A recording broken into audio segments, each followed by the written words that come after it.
नमस्कार, आप देख रहे हैं जय जवान जय किसान न्यूज 24। आइए नजर डालते हैं आज की खास खबर पर। जय जवान जय किसान न्यूज 24 की टीम ने जिला मैनपुरी के भोगांव विधानसभा 108 के बसपा के संभावित प्रत्याशी अशोक चौहान से की मुलाकात। भोगांव विधानसभा के हजारों लोगों ने बसपा पार्टी की सदस्यता ग्रहण की है। अशोक चौहान बसपा के संभावित प्रत्याशी हैं और एक बार जिला पंचायत का चुनाव भी लड़ चुके हैं। अशोक चौहान ने बताया इस बार 2007 से 2012 के कार्यकाल में विकास कार्यों को लेकर जाएंगे जनता के बीच। अशोक चौहान ने यह भी बताया कि इस बार किसी के साथ कोई गठबंधन नहीं होगा। बसपा पार्टी अकेले लड़ेगी विधानसभा 2022 का चुनाव। मायावती के नेतृत्व में अकेले लड़ा जाएगा 2022 का विधानसभा चुनाव। इस बार पार्टी ने 25% महिलाओं की हिस्सेदारी रखी है। बसपा के घोषणा पत्र में है कि अगर बसपा की सरकार बनती है तो सबसे पहले 10 लाख रोजगार दिए जाएंगे। देखिए मैनपुरी से बसपा प्रत्याशी अशोक चौहान के साथ संपादक गौरव यादव और रोहित मोहित की ये खास मुलाकात।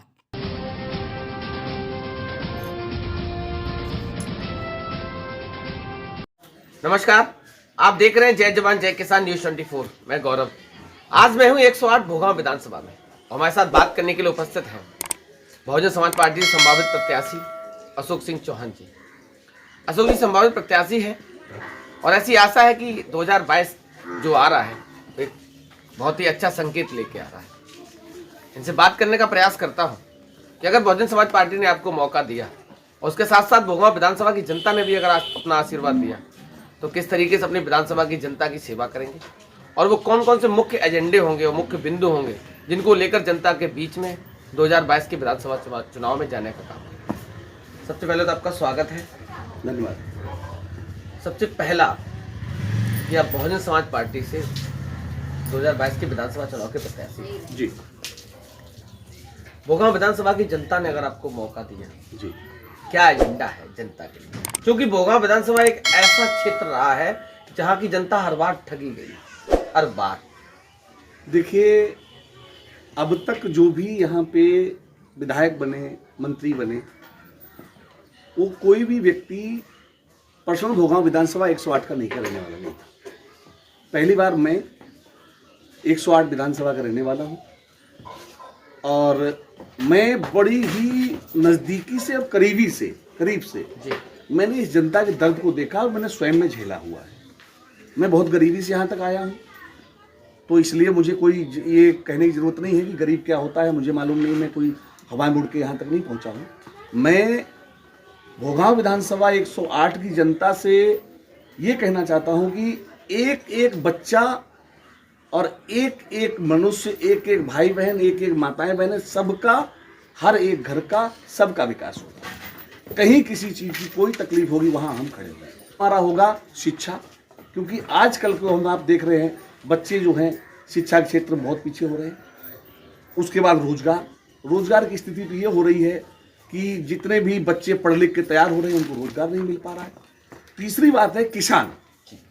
आज आप किसान को देख ले, बेचारा बहुत मेहनत करके आलू की फसल तैयार करता है, धान की फसल तैयार करता है, लेकिन उसको कोई भी पैसा नहीं मिल पाता है। तो ये एक बहुत बड़ा किसान का मुद्दा है।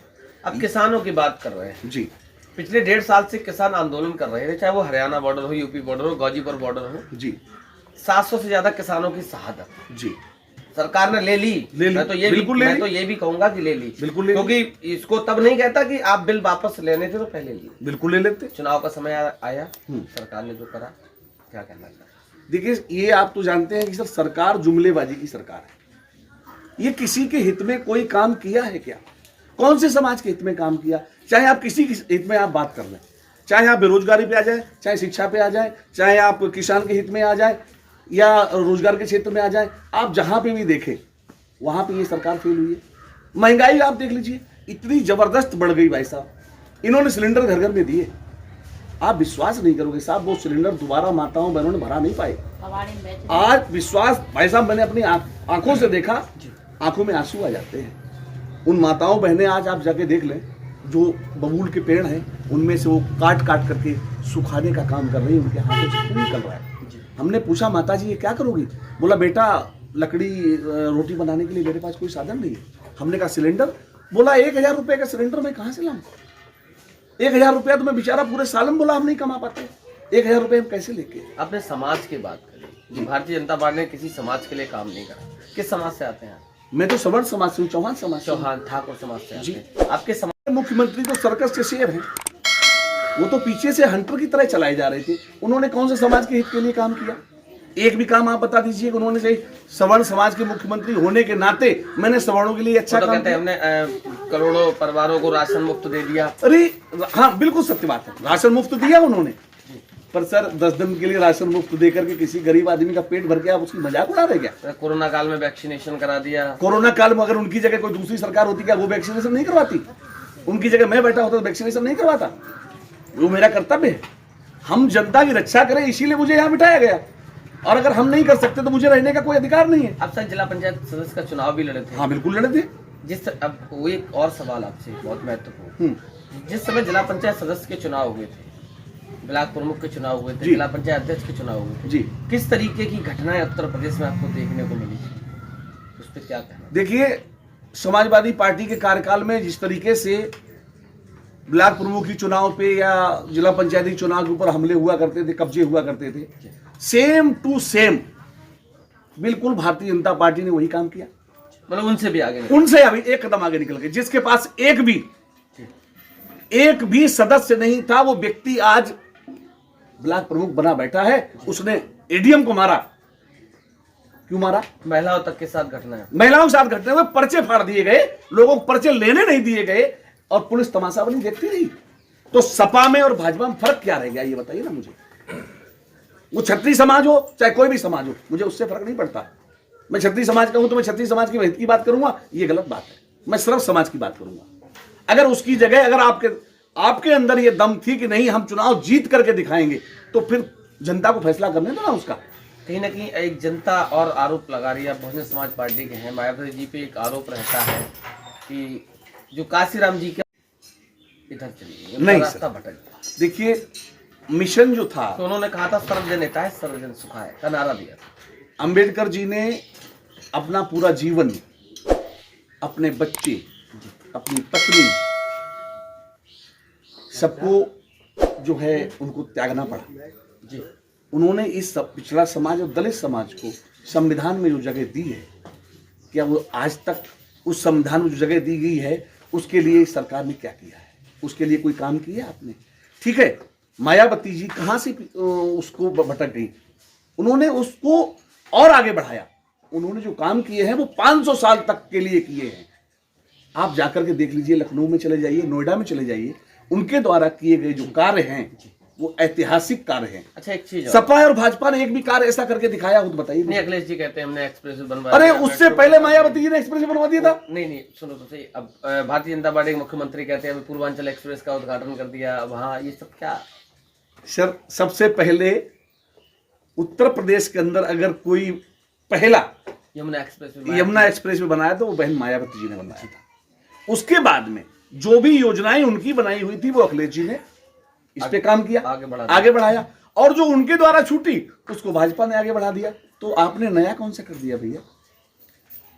अच्छा, एक गठबंधन की बात करता हूँ। 2022 का विधानसभा चुनाव जी, अगर बहुजन समाज पार्टी बहुमत में नहीं आती जी, फिर क्या स्टैंड रहेगा?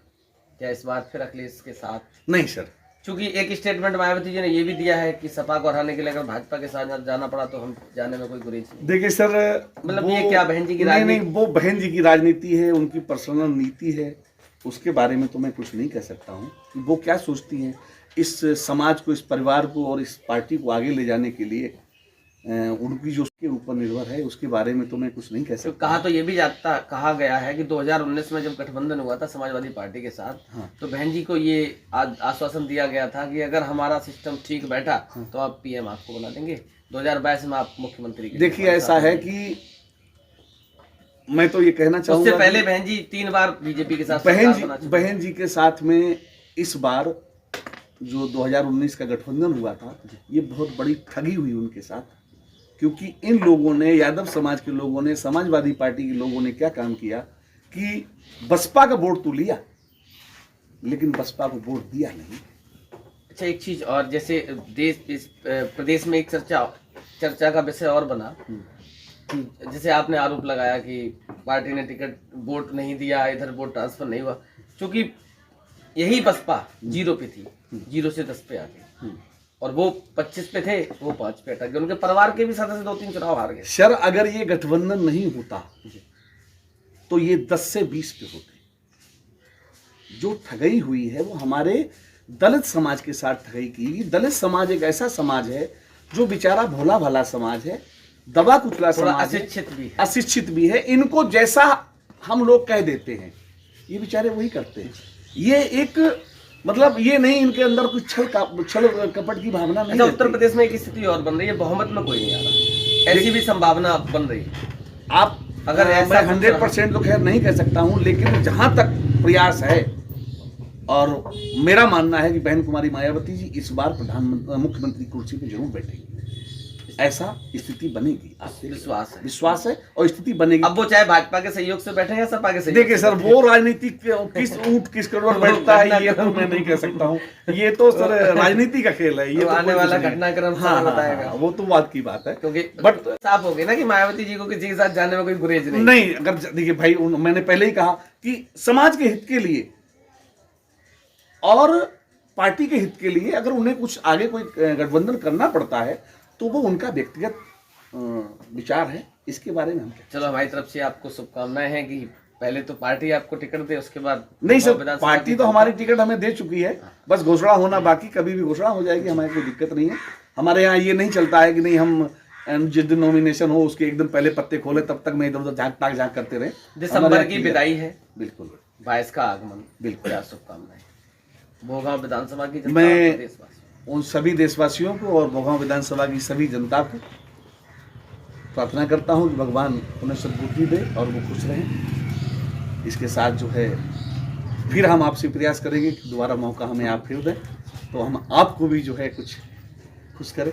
बहुत बहुत धन्यवाद। हमारी तरफ से आपको शुभकामनाएं। हमारे साथ थे भोगांव विधानसभा 108 से संभावित प्रत्याशी बहुजन समाज पार्टी से अशोक सिंह चौहान जी। ऐसी आशा है, उम्मीद है कि आने वाले विधानसभा 2022 के चुनाव में भोगांव विधानसभा की जनता भी अपना आशीर्वाद देगी, जिससे कि सही और सुचारू रूप से भोगांव विधानसभा का विकास हो सके। न्यूज़ 24 की तरफ से अशोक सिंह चौहान जी को, भोगांव विधानसभा की जनता को आने वाले नववर्ष की बहुत बहुत बधाई, बहुत बहुत शुभकामनाएं। धन्यवाद। पल पल की खबरों को देखने के लिए चैनल को लाइक, सब्सक्राइब और शेयर जरूर करें।